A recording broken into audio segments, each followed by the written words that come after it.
ओम शांति। आज मीठे बाबा जब सभा को देख रहा है, ये 2000 के सीज़न की पहली मुरली है और बाबा के सामने सब बच्चे बैठे हुए हैं, तो बाबा को हर एक बच्चे का भाग्य और उस भाग्य का चमकता हुआ सितारा दिखाई दे रहा है कि मेरे बच्चे कितने भाग्यशाली हैं। और बाबा बहुत सारे टाइटल हमें देता है, टाइटल्स की स्मृति हमें दिलाता है।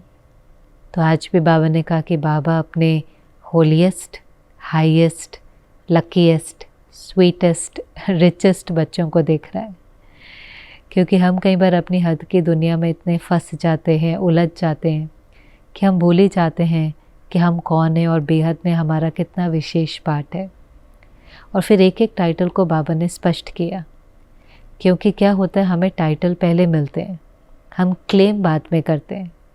दुनिया में ऐसे कभी भी नहीं होता, पहले मेहनत करते हैं फिर टाइटल मिलता है। आज कोई 8 साल पढ़ करके डॉक्टर का टाइटल मिलता है, उसको नींद में भी नहीं भूलता कि मैं डॉक्टर हूँ।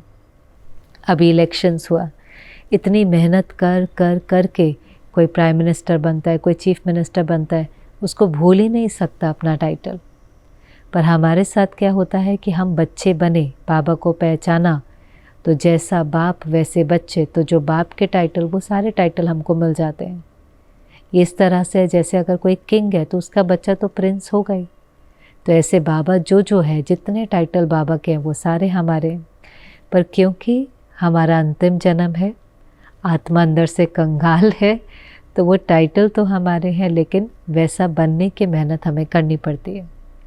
जैसे कोई जन्म से प्रिंस होता है, लेकिन फिर उसको सारी चीज़ें सीखनी पड़ती हैं, जो भी उसकी मर्यादाएं होती हैं। एक प्रिंस को चलना कैसे है, तैयार कैसे होना है, बात कैसे करनी है, किसी के साथ हाथ कैसे मिलाना है, हर चीज़ उसको सिखाई जाती है। रॉयल बिहेवियर क्या होता है, रॉयल एटिकेट क्या होते हैं, रॉयल स्टडी क्या होती है, रॉयल स्कूल कौन से होते हैं, हर चीज़ उस प्रिंस को सीखना पड़ता है। ऐसे ही हम जो बाप के बच्चे हैं, बाबा हमें एक एक टाइटल देता है और फिर उस टाइटल का एक्सप्लेनेशन भी देता है। जैसे बाबा ने कहा, बच्चे आप होलीएस्ट हो। होलीएस्ट माना पवित्र हो। अब वैसे तो और भी आत्माएं संसार में पवित्र हैं। द्वापर से जो धर्म पिताएं आते हैं वो भी पवित्र हैं, उन्हों का भी अवतरण होता है, वो कोई विकार से जन्म नहीं लेते। लेकिन बाबा ने कहा आप होलीएस्ट हो, क्योंकि इस समय जब आप पवित्र बनते हो तो आप अपनी पवित्रता से प्रकृति को भी पवित्र बनाते हो। आत्मा के साथ साथ प्रकृति को भी सतो प्रधान बनाते हो। इसलिए सत्युग की दुनिया में आत्मा भी पवित्र है, शरीर भी पवित्र है, और प्रकृति और प्रकृति के सारे साधन भी पवित्र हैं। हवा है, जल है, वायु है, आकाश है, सब सतो प्रधान है, प्योर है। आत्मा भी, शरीर भी, प्रकृति के सभी साधन भी। द्वापर में जिस समय पवित्र आत्माएं नीचे आती हैं, आत्मा पवित्र है, पर जो उनको शरीर मिलता है, भले वो अवतरित होती हैं, पर शरीर तो विकार की पैदाइश है। और प्रकृति भी उस समय अपनी सतो प्रधान अवस्था में नहीं है, क्योंकि सतयुग बीत गया, द्वापर बीत गया, त्रेता बीत गया, द्वापर तक आकर के प्रकृति भी अपनी रजो प्रधान अवस्था में है। तो प्योर वो भी हैं, लेकिन जितनी प्योरिटी आपके भाग्य में है, बाबा ने कहा उतना उन्हों के भाग्य में भी नहीं है। तो आप होलीएस्ट हो। आत्मा, शरीर, प्रकृति, प्रकृति के सब साधन आपको प्योर मिलते हैं। ऐसे फिर बाबा ने कहा आप हाईएस्ट हो। हाईएस्ट माना श्रेष्ठ, क्योंकि ऊंचे से ऊंचा बाप मिला।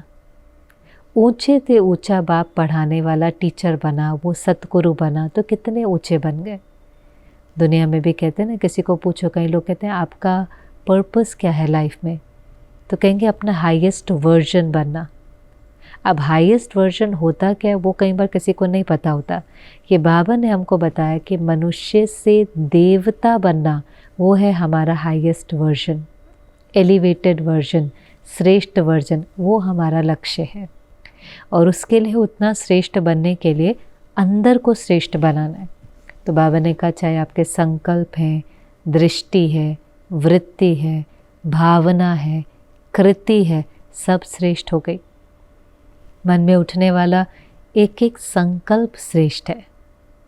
वृत्ति भी जो है वो भी श्रेष्ठ है। वृत्ति ब्रदरहुड की है, वृत्ति में हमारे अंदर अब सबकी विशेषताएं हैं। पहले वृत्ति में सबकी कमी कमज़ोरियाँ होती थी, भाईचारे की तो भावना ही नहीं थी। मेरा मेरा, तेरा तेरा, बस वही था फ़र्क, हम अलग अलग हैं। लेकिन अभी वृत्ति में है हम सब एक बाप के बच्चे हैं, हम सब आपस में भाई भाई हैं।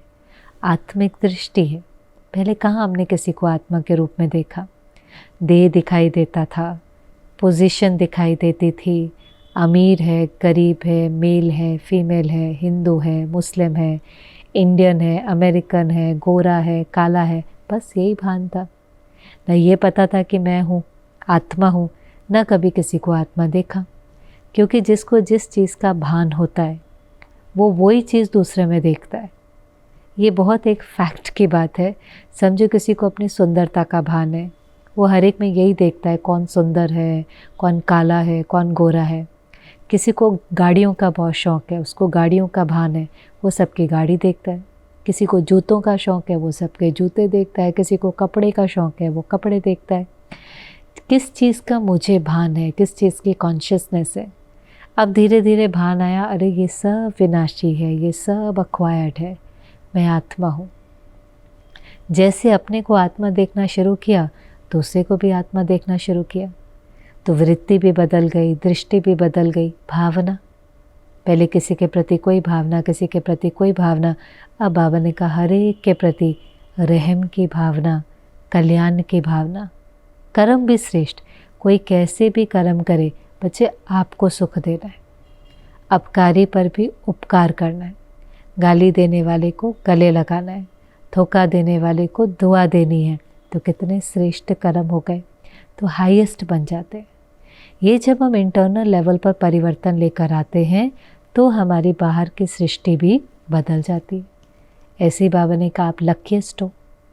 क्यों लकीएस्ट हो? आपका भाग्य कोई ज्योतिष ने नहीं लिखा है, आपका भाग्य खुद भाग्य विधाता ने लिखा है। अब भाग्य कैसे बनता है? कर्मों से। और बाबा हमें श्रेष्ठ कर्म करने की हर विधि बताता है, हर विधान बताता है। बच्चे इस संकल्प से, इस कर्म से ऐसा श्रेष्ठ भाग्य बनेगा। तो भाग्य बनाते तो हम ही हैं, लेकिन बाबा हमें ऐसी समझ देता है, ऐसी सत्य बुद्धि देता है कि हम 21 जन्मों का अपना श्रेष्ठ भाग्य बना लेते। एक एक संकल्प, एक एक बोल, एक एक कर्म से यहाँ पर 21 जन्मों की बादशाही के निमित्त बन जाते हैं। और बहुत सुंदर बात बाबा ने कही, हर एक को जीवन में क्या चाहिए होता है। हम जब जीवन में किसी को देखते हैं, कहते हैं ये बहुत भाग्यशाली है। किन चीज़ों में भाग्यशाली कहेंगे?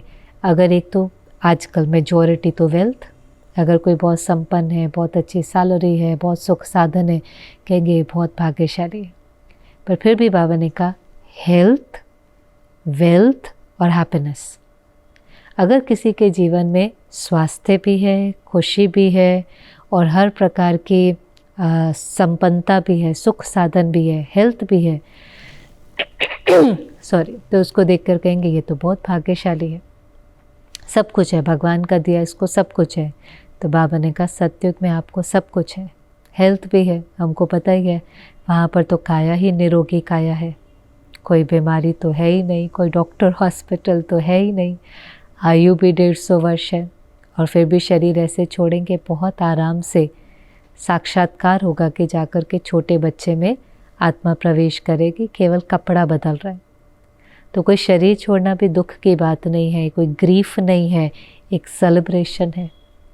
ऐसे ही वेल्थ तो हमें पता ही है वहाँ पर कितनी है, सोने हीरो के तो महल है वहाँ पर, हर चीज़ की संपन्नता, हर चीज़ अथा, सोने की चिड़िया, प्रॉस्पेरिटी ही प्रॉस्पेरिटी है।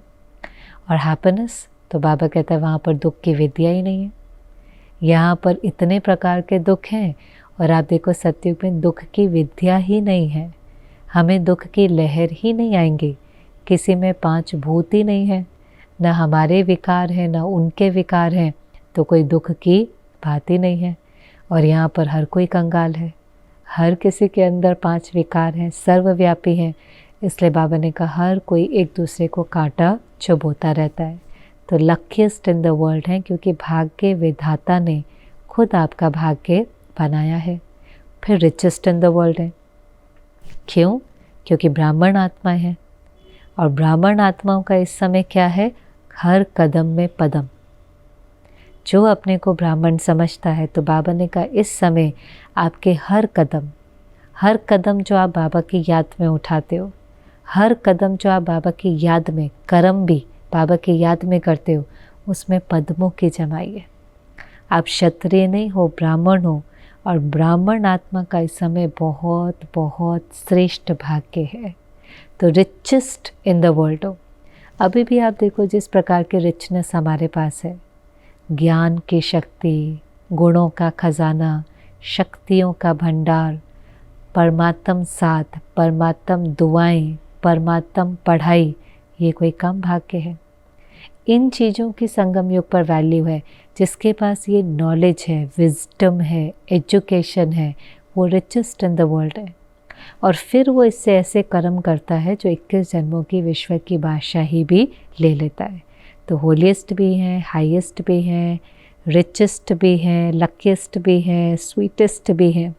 तो बाबा हर एक के मस्तक पर चमकता हुआ सितारा देख रहा है। तो बाबा ने कहा ज़्यादा खुशी किसको होती है? बच्चों को बाप को देखकर खुशी होती है कि बाबा को बच्चों को देखकर खुशी होती है? और हम समझते हैं कि इसका कोई माप नहीं हो सकता। हमें भी बाबा को देखकर के बहुत खुशी है, क्योंकि हमें भी पता है कि संगम योगी सिर्फ वो समय है जब परमात्म पढ़ाई, परमात्म मिलन, परमात्म वर्षे के अधिकारी, परमात्म गोद, ये सब कुछ अभी मिला है। सतयुग में देवताओं की गोद होगी, देवताएं पढ़ाएंगे, सब प्रकार के सुख होंगे, लेकिन परमात्म मिलन नहीं होगा। जो अभी का मिलन है, जो अभी का सुख है, जो अभी की प्राप्तियां हैं, जो अभी परमात्म छत्र छाया में है, वो वहाँ नहीं होगा। तो बच्चों को भी बहुत खुशी है, और बाबा का तो संसार ही बच्चे हैं, तो बाबा को भी बहुत खुशी है। तो बहुत स्वमान बढ़ाकर, बहुत अपलिफ्ट एम्पावर करके बाबा ने कहा अच्छा अब क्या करना है, बाबा क्या चीज़ रिवाइज कराना चाहता है। और आप देखो ये 2000 की मुरली है। साकार का भी बहुत पाठ बीत गया और अव्यक्त का भी बहुत पाठ बीत गया। 69 से बाबा ने अव्यक्त पालना शुरू करी, तो उसको भी बहुत समय हो गया है। इसलिए अब बाबा कहता है सब कुछ, सारा ज्ञान बाबा ने सुना दिया। आज की मुरली आप पढ़ेंगे, कोई ज्ञान की बहुत गहराई नहीं है, लेकिन बाबा ने कहा बच्चे आपको सुनहरे समय को समीप लाना है, वरना गोल्डन एज को समीप लाना है। अभी आपको समय को समीप लेकर आना है, लेकिन समय को समीप लाने के लिए दूसरी बात क्या है? समय तब समीप आएगा जब हम तैयार होंगे, जब हम संपूर्ण बनेंगे। तो हमें ये समझना पड़ेगा कि हमारी संपूर्णता ही उस सुनहरे समय को समीप लेकर आएंगे। क्योंकि हम सब कभी ना कभी कहते रहते हैं बाबा बस हो गया, बहुत हो गया, अभी कितने और विघ्न, अभी पूरा करो, अभी घर चलना है, अभी नई दुनिया में जाना है। बाबा भी मुस्कुराता है, लेकिन बाबा कहते हैं बच्चे ये मेरे हाथ में नहीं है, ये आपके हाथ में है। आप जितनी जितनी अपनी संपूर्णता की स्टेज को प्राप्त करेंगे, संपन्नता की स्टेज को प्राप्त करेंगे, समय अपने आप ऑटोमेटिकली समीप आता जाएगा। क्योंकि पिछली मुरली में भी बाबा ने कहा था कि बच्चे ये तो चुटकी का काम है परिवर्तन, इसमें कोई मेहनत नहीं है, लेकिन इम्पॉर्टेंट है आप तैयार हो गए हैं। वो जैसे होता है पर्दा खुलने में कितनी देर लगती है, लेकिन पर्दे के पीछे मूर्ति तैयार हो गई है। पर्दा खुल जाए और कोई मेकअप कर रहा है, कोई ड्रेस पहन रहा है, कोई किसी से बात कर रहा है, तो थोड़ी अच्छा लगता है। तो पर्दा कब खुलता है? जब पीछे सारी तैयारी हो गई है, स्टार्ट, तब पर्दा खुलता है। तो पर्दा खोलने में देरी नहीं लगती, परिवर्तन के कार्य में देरी नहीं लगती, पर देरी किस कार्य में लग रही है? हम तैयार हो गए, क्योंकि हमारी संपूर्णता बाबा की प्रत्यक्षता है। हमारी परफेक्शन की स्टेज ही बाबा को ग्लोरीफाई करेंगे, ये भी हमें समझना है। जैसे देखो कोई आर्टिस्ट होता है, वो बहुत अच्छा आर्टिस्ट है, लेकिन वो आर्टिस्ट प्रत्यक्ष कैसे होगा? वो अलग अलग पेंटिंग्स बनाएगा, फिर एग्ज़िबिशन लगाएगा, फिर एग्ज़िबिशन में लोग आएंगे, पसंद करेंगे, उसको खरीदेंगे, फिर उसका नामाचार होगा, ये बहुत अच्छा आर्टिस्ट है। वो आर्टिस्ट पहले भी था और पहले भी बहुत अच्छा था, आज वो प्रत्यक्ष हो गया है। वो कोई आज अच्छा आर्टिस्ट नहीं बना है, आज वो प्रत्यक्ष हो गया। जैसे कोई बिल्डर होता है, बहुत अच्छा बिल्डर है, लेकिन वो बहुत बिल्डिंग बनाता है, उस बिल्डिंग्स में कई फेमस हो जाते हैं, उसको अवार्ड मिलते हैं। अब वो बिल्डर प्रत्यक्ष हो गया, था तो वो पहले भी अच्छा। ऐसे परमात्मा तो ऑलमाइटी अथॉरिटी है, गुणों का सागर है, शक्तियों का भंडार है, परफेक्ट है। लेकिन वो परफेक्ट प्रत्यक्ष कैसे होगा? जब हम उनकी रचना तैयार होंगे, और रचना को देख करके कोई कहेगा ये तो परफेक्ट है, ये तो बिल्कुल रहम के सागर हैं, इनको ऐसा बनाने वाला कौन है? ये जो अल्लाह लोग हैं, जो इतने पवित्र हैं, जो इतने रहम दिल हैं, इन्हों के अंदर सारे गुण, सारी शक्तियाँ भरने वाला कौन है? जैसे पेंटिंग को देखकर कहते हैं इसका आर्टिस्ट कौन है, तो रचना को देख करके कहेंगे इनका रचता कौन है।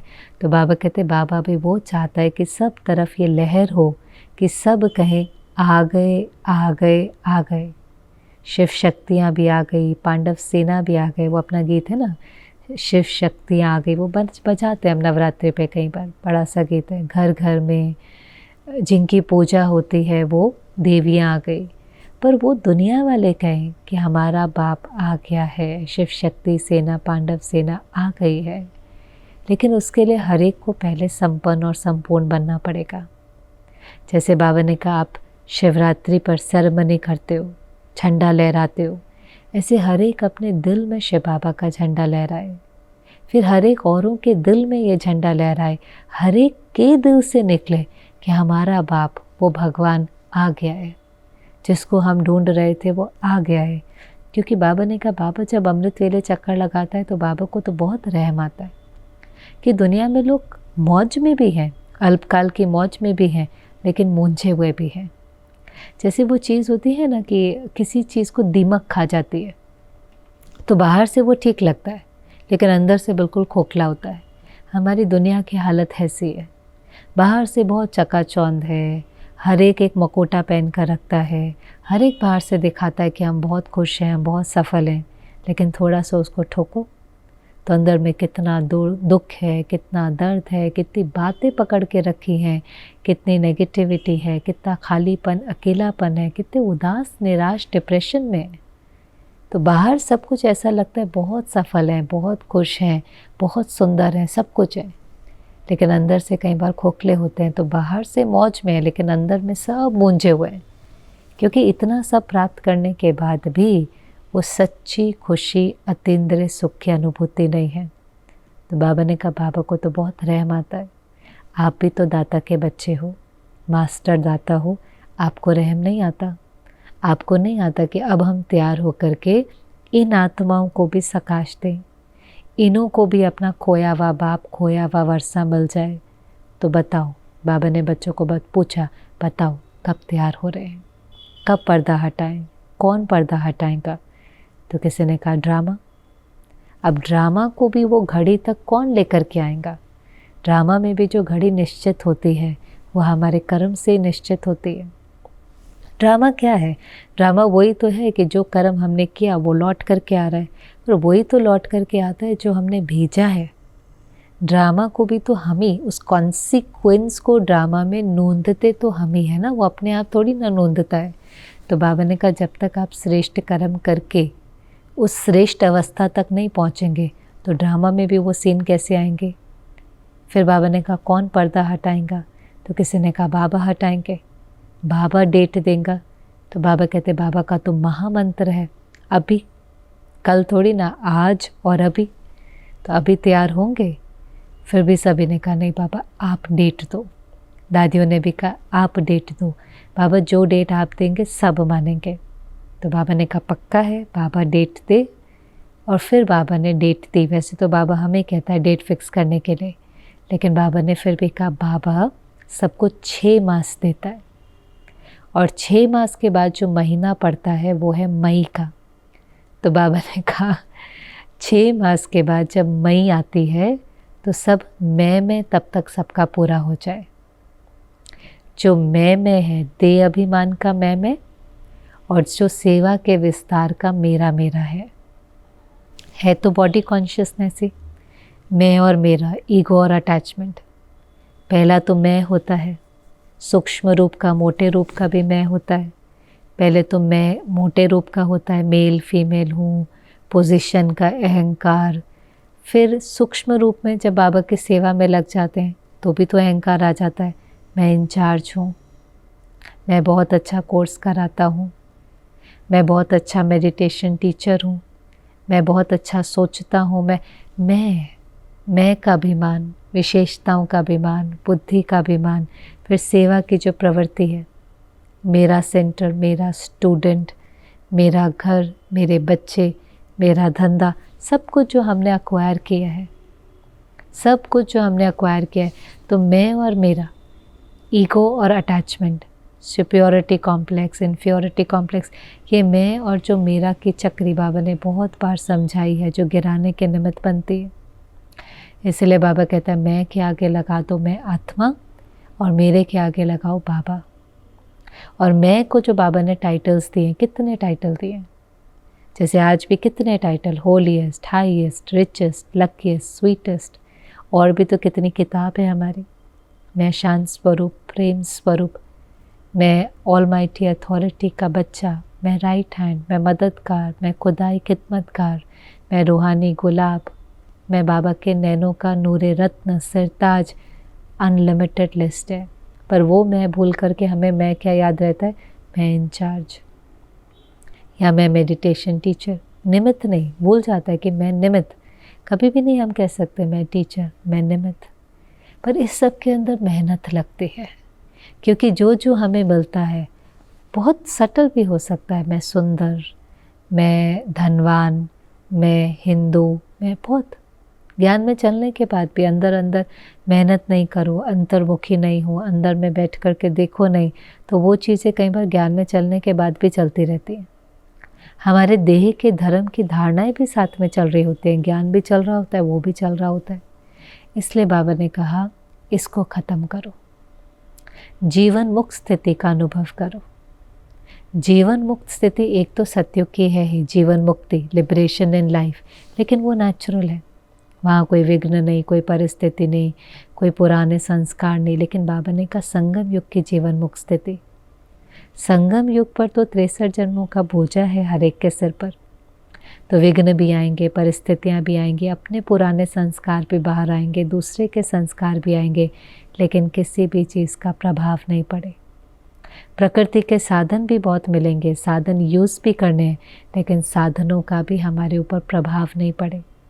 किसी चीज़ के गुलाम नहीं, किसी चीज़ में लगाव नहीं, किसी चीज़ की आकर्षण नहीं, किसी चीज़ की आसक्ति नहीं, उसको कहेंगे जीवन मुक्त स्थिति। पर उसमें बहुत मेहनत है। तो बाबा ने कहा बाबा कोई बहाना नहीं सुनना चाहता, कोई एक्सक्यूज़ नहीं, कोई कमज़ोरी का एक्सक्यूज़ नहीं, बस बनना ही है। 6 मास के बाद बाबा रिज़ल्ट देखेगा, और उसमें भी बाबा ने मार्जिन दी। बाबा ने कहा कम से कम 75% तैयार हो। चलो 100% नहीं, उसके लिए बाबा और टाइम देगा, लेकिन 75%, 3/4 पहले सभी तैयार हो। बाबा मई में रिज़ल्ट देखेगा। माना बाबा एम भी देता है, उस एम तक पहुंचने की विधि भी बताता है, और फिर कुछ ना कुछ डेट मार्जिन भी देता है। लेकिन अब ज़रूरी है कि हम हिम्मत रखें। बाबा ने कहा फिर कोई बहाना नहीं देना, अच्छा कुत्ता आ गया, बिल्ली आ गई, शेर आ गया, क्योंकि बाबा इन एडवांस में बता रहा है कि विघ्न आएंगे। शेर कुत्ता क्या है, छोटी बात बड़ी बात। नहीं तो कई बार बाबा को पहले कहते बाबा छोटी बात तो ठीक थी, ये तो इतनी बड़ी बात आई कि हमारी अवस्था हिलनी थी। और कई बार बातें बहुत बड़ी बड़ी हो जाती हैं। किसी की नौकरी छूट जाती है, किसी का जवान बच्चा शरीर छोड़ देता है, कोई बहुत बड़ा बिजनेस में लॉस हो जाता है। कहते बाबा ये तो शेर जैसा था, बहुत बड़ा पेपर था। एक होता है मरी हुई चींटी, फिर चूहा, फिर बिल्ली, फिर कुत्ता, फिर शेर। कभी कभी सच में बाहर का पेपर बड़ा होता है, कभी कभी हम अपनी सोच से पेपर को बड़ा कर देते हैं, दोनों होता है। हम जितने कमज़ोर होते हैं तो हम राही को भी पहाड़ बना देते हैं, और कभी कभी सच में पेपर बहुत बड़ा होता है। लेकिन फिर भी बाबा ने कहा ये सब तो होगा, जो भी हर एक का कर्म बंधन है, हिसाब किताब है, वो तो सामने आएगा। लेकिन मेरे को तेरा करो, कोई चीज़ का बोझ नहीं हो। तन भी बाबा का, मन भी बाबा का, धन भी बाबा का। संगम युग मौजों का युग है, मूंझने का युग नहीं है। बात आएंगे तो भी बाबा कहता है न्यारे हो जाओ, साक्षी हो जाओ, मनोरंजन के रूप में देखो, आप ऊपर चले जाओ तो हर चीज़ आपको छोटी दिखाई देंगी। तो यहाँ पर, और हम कितने ब्राह्मणों को देखते भी तो है ना, ऐसा थोड़ी ना है। ब्राह्मणों को देखते हैं, बड़ा बड़ा पेपर है, बड़ी बड़ी बीमारी आती है, कई प्रकार का लॉस हो जाता है। दादियों को भी देखा, ब्राह्मणों को भी देखा, गृहस्थियों को भी देखा, पर ऐसा अटूट निश्चय बाबा में और ऐसे योग बल होता है कि उनको कोई हिला नहीं पाता। कुछ दिन पहले भी मैं एक बहन से बात कर रही थी, आज तो उसकी उम्र 60 के आसपास होंगी, बहुत अच्छी फैकल्टी है, बहुत अच्छा कोर्स कराती है, बहुत निश्चय बुद्धि है, पर सुना रही थी कि वो 27 की थी जब बाबा के ज्ञान में आई और 33 की थी जब उसके पति ने ट्रेन एक्सीडेंट में बना, उसका शरीर छूट गया। क्रॉस कर रहे थे ट्रेन को, वो भी ज्ञान में चलता था अचानक। लेकिन मैंने पूछा आपको कभी भी संशय नहीं आया, कुछ घबराहट नहीं हुई? कहा नहीं, ज्ञान में चलते अभी 6 साल ही हुए थे, पर आत्मा का पार्ट इतना पक्का था, ड्रामा का पार्ट इतना पक्का था, कोई हलचल नहीं हुई। और कहा उसके बाद भी सहज नहीं था। पति ने शरीर छोड़ा, फिर हम कोई इतने ज़्यादा धन से संपन्न नहीं थे। कहते मुझे लोकल ट्रेन में ट्रैवल करना पड़ा, कोचिंग लेनी पड़ी। उसकी एक बेटी थी, उसको पढ़ाना, उसको बड़ा करना, उसकी शादी करना, जो भी पूरा एक लंबी जीवन की यात्रा रही। लेकिन आज भी वो इतनी निश्चय बुद्धि है, इतनी निर्बंधन है, ऐसा कोर्स कराते हैं कि लोगों को छाप पड़ जाती है, क्योंकि स्थिति की मजबूती है। सिर्फ कोई बोल का बल नहीं है, लेकिन अंदर की जो निश्चय है, जो अंदर में अचल अडोल स्थिति है, उसका प्रभाव पड़ता है। तो हम कई बार ऐसे लोगों से ज्ञान में भी मिलते हैं, इसलिए ज्ञान में भी आप एक एक के अनुभव सुनो तो एक एक कितने सुंदर अनुभव होते हैं कि देखो कैसी इनकी अचल अडोल स्थिति है, पर उन आत्माओं ने अपने ऊपर मेहनत करी है। इसी को जीवन मुक्त स्थिति कहते हैं कि बंधन आए, कर्म बंधन आया सामने, कर्म भोग आया सामने, पर वो हमें हिला नहीं पाया। तो बाबा ने कहा बच्चे छोटी बात बड़ी बात बनना ही है, हिसाब किताब को भी चुकतो करना है, लेकिन अवस्था को भी बनाना ही है। ये नहीं कहना बाबा बहुत मरना पड़ता है। बाबा ने कहा मरना पड़ता है तो मरो, जीना पड़ता है तो जियो। क्योंकि मरना पड़ता है, मरना क्या होता है, चाहे आप कहीं पर भी हो, मरना माना सहन करना पड़ता है। कई बार कहते हैं ना, छोटे कहते हैं हमें सहन करना पड़ता है, बड़े कहते हैं हमें सहन करना पड़ता है, हर एक को लगता है हमें सहन करना पड़ता है। पर बाबा कहता है जो सहन करता है वही शहंशाह बनता है। ये तो हम बार बार लैंग्वेज यूज़ करते हैं, मरना पड़ता है, मरना पड़ता है, पर मरना क्या है? मरने का मतलब है थोड़ा सा सहन करना, अर्थात औरों के संस्कार, विघ्न, परिस्थितियों में डिस्टर्ब नहीं होना, यही तो सहन करना। सहन नहीं करेंगे तो हलचल में आएंगे, क्रोध करेंगे, अपशब्द बोलेंगे। सहन करने का मतलब है किसी भी प्रकार की हलचल में नहीं आना। मन हमारा बिल्कुल स्थिर है, अचल अडोल है।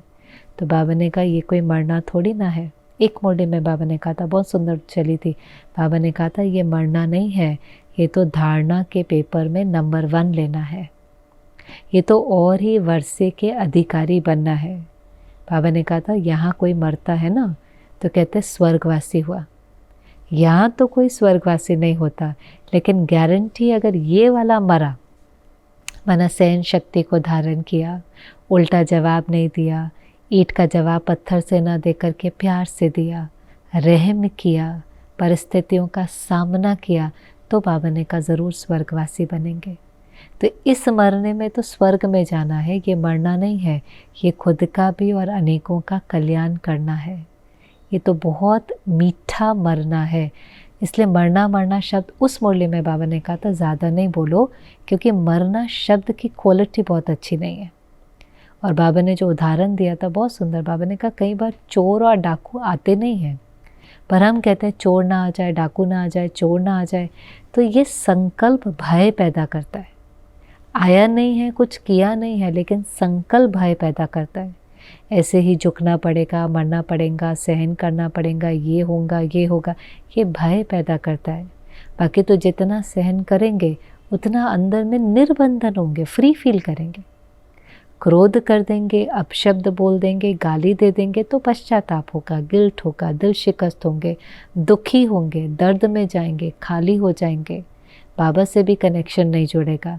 लेकिन वहीं पर सहन करेंगे, संभालेंगे, वर्णन नहीं करेंगे, बातों को फैलाएंगे नहीं, चुप रहेंगे, फुल स्टॉप लगाएंगे, तो ये तो क्या है, ये तो आत्मा की शक्ति बढ़ रही है।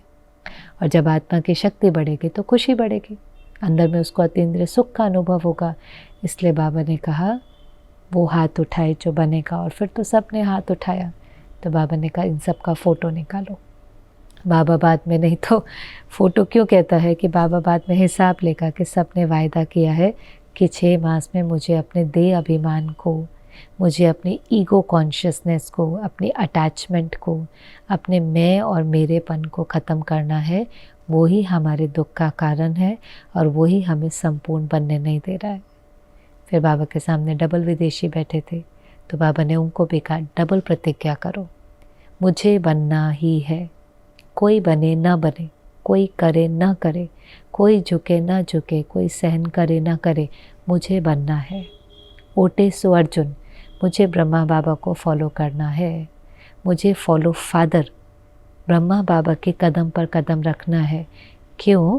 बाबा ने कहा कई बार इसमें भी चले जाते हैं, मैं सहन करता हूँ वो तो नहीं करता, मैं थोड़ा करूँ आधा वो करो, मैं ही मरता रहूँ। नहीं, जो करेगा वो पाएगा। वो करे ना करे, वो बदले ना बदले, उसके कर्म से उसका भाग्य है, मेरे कर्म से मेरा भाग्य है। तो मुझे अपने संस्कारों को पकड़ के रखना है। जो मेरे श्रेष्ठ संस्कार है मुझे छोड़ना नहीं। आजकल ये भी हो जाता है, मेरे पास सहन शक्ति है, मैं 10 बार क्या 15 बार क्या हमेशा कर सकता हूँ, पर कहेंगे मैं ही क्यों सहन करूँ, वो तो फिर मेरा फ़ायदा उठा लेगा। कैसे फ़ायदा उठाएगा? अगर हमने सहन शक्ति को छोड़ा और क्रोध किया तो उसने मेरा फ़ायदा उठाया, फ़ायदा उठाया, उसने मेरा नुकसान किया। वो आत्मा इतनी शक्तिशाली है कि उसका प्रभाव मेरे ऊपर पड़ गया। मैं मन के मालिक से मन का गुलाम बन गया, मैं स्वराज्य अधिकारी से पर राज्य अधिकारी बन गया, उसका मेरे ऊपर कंट्रोल चलता है। तो ऐसी भाषा नहीं बोलनी है कि फिर वो मेरा फ़ायदा उठा लेगा, नहीं। अगर हम हर बार भी सहन करते हैं और नहीं क्रोध करते, हर बार चुप रहते हैं, ये बहुत बड़ी अचीवमेंट है। ये हमने एक बहुत ऊंची स्थिति को प्राप्त कर लिया है कि कोई दुनिया का व्यक्ति, कोई बात, कोई परिस्थिति, कोई प्रकृति हमें हिला नहीं सकती है। हमें जो कहना है हम सभ्यता से कहेंगे, पर हम इतनी पावर किसी को नहीं देते कि उनके शब्द, उनके बोल, उनके संस्कार, उनके कर्म हमारे अंदर डिस्टर्बेंस क्रिएट कर सकें। इसलिए कितनी भी बार, इसलिए सहन करना भी नहीं, ये डिस्टर्ब नहीं होना है। सहन करने का मतलब क्या है? डिस्टर्ब नहीं होना, प्रभाव में नहीं आना, उस चीज़ के इन्फ्लुएंस में नहीं आना, अपनी स्थिति को बना के रखना, फिर जो करना है वो करना है। कोई डिसिप्लिनरी एक्शन लेना है, किसी बात का सामना करना है, किसी को कोई बात कहनी है, जो करना है करेंगे, लेकिन पहले अंदर में किसी प्रकार की हलचल नहीं हो। और बाबा ने कहा दूसरों को भी शुभभावना का सहयोग देना है, हर एक को हिम्मत देनी है, हर एक को बल देना है।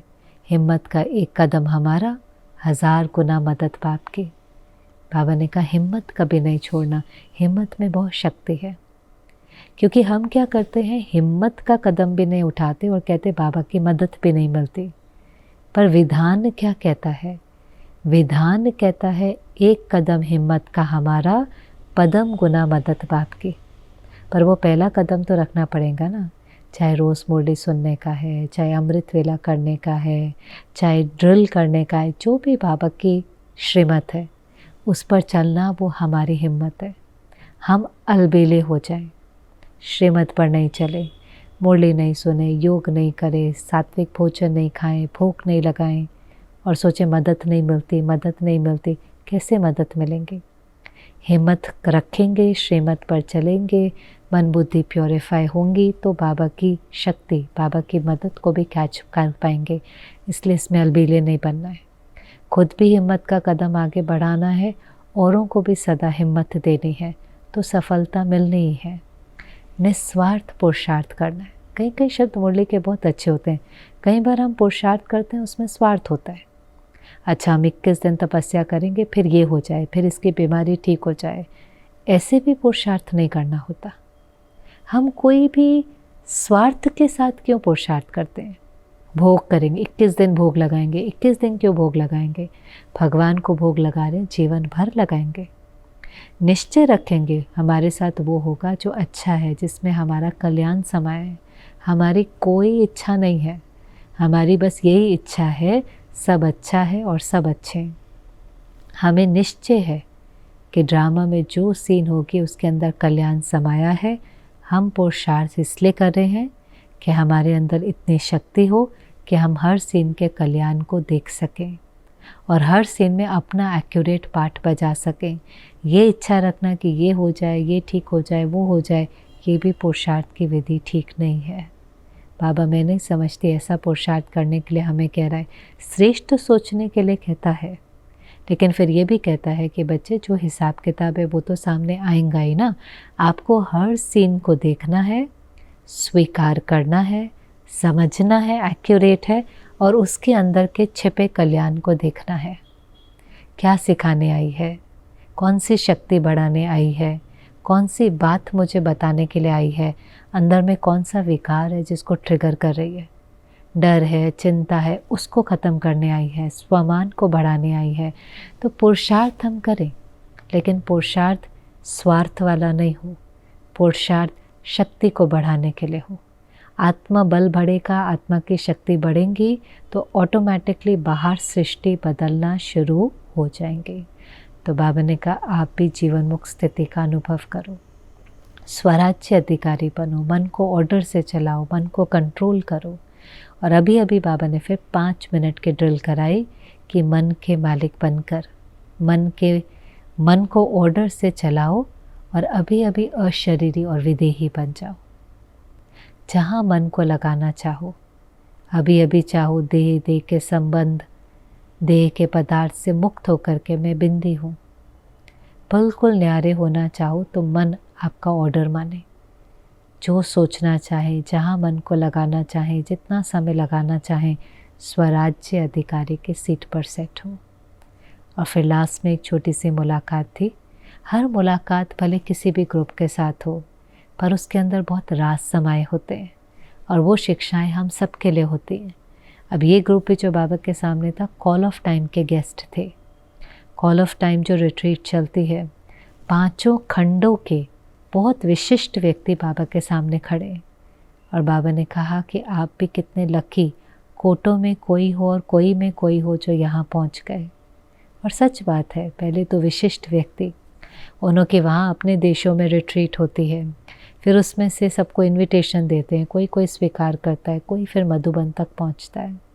और उनको देख करके सब तालियां बजा रहे थे। तो बाबा ने कहा देखो अपने घर पहुँच गए, परमात्म प्यार भी मिल रहा है, परमात्म परिवार भी मिल रहा है और सब आपको देख करके खुश हो रहे हैं, क्योंकि 5 खंडों से आए हैं। तो सब समझते हैं ये गॉडली मैसेंजर हैं, ये परमात्मा का मैसेज सभी खंड में जा कर के देंगे। बाबा ने कहा ऐसा है ना, और आपको तो सिर्फ संकल्प करना है, आपको तो सिर्फ समझना है मैं निमित्त हूँ, आपको कुछ नहीं करना है। आपको तो परमात्म शक्ति अपने अंदर भरनी है, परिवार का सहयोग लेना है, अपने को कहना है मैं निमित्त हूँ, मैं इंस्ट्रूमेंट हूँ, बाबा आपसे कार्य करा लेगा। आप माइक हो, बाबा माइट है, वो आपको यूज़ कर लेगा। कितना बाबा निश्चिंत करता है। एक बार बाबा ने कहा था बच्चे जैसे साइंस वाले होते हैं, चाबी घुमाते हैं और खिलौना चलने लग जाता है। तो जब साइंस वाले चाबी घुमाकर खिलौना चला सकते हैं तो बाबा आपका मुख नहीं चला सकता। आपको केवल हम सबको क्या स्मृति में सेवा करनी होती है, मैं निमित्त हूँ, मैं इंस्ट्रूमेंट हूँ, बाबा मेरे द्वारा कार्य कराएंगा। करण करावनहार वो है। और बाबा ने कहा आपके सिर्फ बोल से सेवा नहीं होंगी, आपके फीचर्स से सेवा होंगी। और ये चीज़ हमें लोगों से अलग करता है। कितने मोटिवेशनल स्पीकर्स हैं, इंटरनेशनल स्पीकर हैं, यूट्यूब भरा हुआ है, संसार में भरा हुआ है। हम उनके कंपैरिजन में कुछ भी नहीं है, हमारे पास तो उतनी कोई कला भी नहीं है। लेकिन हमारे सिर्फ बोल का प्रभाव नहीं पड़ता, पर हमने भगवान से जो प्राप्तियां की है उसकी जो आंतरिक खुशी है, जो प्योरिटी की झलक है, वो औरों की सेवा करती है। हमारा वाइब्रेशन, हमारा ऑरा, हमारी प्योरिटी, हमारे बोल के अंदर भी लोगों को लगता है बहुत स्वीटनेस है, बहुत धीरज है, जैसे सुनते जा रहे हैं तो कोई शांति की अनुभूति हो रही है। तो वही चीज़ बाबा ने उनको कहा, आपके सिर्फ बोल से सेवा नहीं होगी, लेकिन फीचर से, चेहरे से, चलन से सेवा होगी। जो आंतरिक खुशी है, जो आपने यहाँ पर मधुबन में आकर भगवान से, परिवार से जो प्राप्तियाँ की हैं, उससे मिलने वाली जो खुशी है वो भी और अनुभव करेंगे। क्योंकि अभी तो आप अलौकिक हो गए, ये अलौकिकता है। अलौकिकता क्या है? अलौकिकता माना सिर्फ बोल से सेवा नहीं करनी, लेकिन वाइब्रेशन से सेवा करनी। वैसे भी लोगों को सुना हुआ कहाँ याद रहता है, केवल जो महसूस करते हैं 10 साल बाद भी कहेंगे हाँ मधुबन गए थे ना, हमें बहुत अच्छा लगा था। क्या सुना किसी को याद नहीं है, क्या देखा भी एक समय के बाद भूल जाता है, लेकिन जो महसूसता है, जो अनुभूति है, वो कभी भी नहीं भूलती। तो अलौकिक किसको कहते हैं? जब ये स्मृति आ जाती है कि मैं आत्मा हूँ। लौकिक में क्या था, मैं शरीर, मैं पोजीशन, उसका भान रहता है। लेकिन अलौकिक, अल्लाह लोग, मैं आत्मा हूँ और जिनको सुना रहा हूँ वो सब मेरे भाई बहन बैठे हुए हैं, भगवान के बच्चे बैठे हुए हैं। जो मुझे मिला है वो मैं अपने भाई बहनों को दे रहा हूँ। कोई भान ही नहीं है, कोई गोरा है, कोई काला है, कोई अमीर है, कोई गरीब है। अरे ये इतनी ऊंची पोजीशन वाला है, ये तो प्रेसिडेंट है, इसको कैसे ज्ञान सुनाएंगे? कुछ नहीं, ये मेरा भाई है, आत्मा भाई है। बाबा ने जैसे कैसे घर में भाई बहन एक दूसरे से बात करते हैं, ऐसे तो दादियाँ बात करती थी। भाई बहनें बहुत सोचते थोड़ी ना, कोई बात पता चली इसको कहेंगे आपको पता है। पर भाई बहन कितनी कितनी घंटों भी बात कर लेते हैं, क्योंकि रिश्ता है, प्यार है, कैसी भी भाषा में बात करते हैं पर मज़ा आता है एक दूसरे को। ऐसे भाई भाई की दृष्टि, हम भाई बहन हैं। जो कुछ हमें बाबा से मिला है वो हमें अपनी भाषा में प्यार से बस सामने वाले को सुनाना है। कोई हमें उसके लिए ट्रेनिंग की ज़रूरत नहीं है, अनुभव की अथॉरिटी से सुनाना है। माइक हम है, माइट बाबा है। बाबा को जिसको जो अनुभव कराना होगा करा लेगा। तो बाबा ने कहा कि ऐसे आप भी कोटों में कोई हो, विशेष आत्माएं हो, भगवान के घर में पहुँचे हो, सब आपको देखकर बहुत खुश हो रहे हैं। अभी आपको सेवा करनी है, अपने बोल से भी, अपने फीचर से भी। बस अपने को निमित्त समझना है, बाबा आपसे कार्य कराएंगा। तो आप देखिए इस मुरली में अगर आप देखेंगे तो बहुत ऐसे एक पॉइंट की डेप्थ नहीं है, लेकिन अब बाबा को है कि जो बाबा ने सब सुनाया है अब उसका स्वरूप बनना है, अब संपन्न बनना है, संपूर्ण बनना है और उस सुनहरे समय को समीप लेकर के आना है। पर हमें उन बातों की गहराई में जा कर के उन चीज़ों को अपने जीवन में उतारना है। तो जो बात आपको भी अच्छी लगी, जो हम धारण करेंगे, जो हम अपने जीवन में उतारेंगे, उसको स्मृति में भी रखें। ज़रूर उसको नीचे कमेंट सेक्शन में लिखें। हर मुरली से कुछ बात दिल को ज़रूर छूनी चाहिए, कोई आहा मोमेंट हो। और वो चीज़ चाहे हम अपनी डायरी में लिखें, चाहे फ़ोन में लिखें, चाहे कमेंट में लिखें, लिखने से वो चीज़ हमें और पक्की हो जाती है। अच्छा, ओम शांति।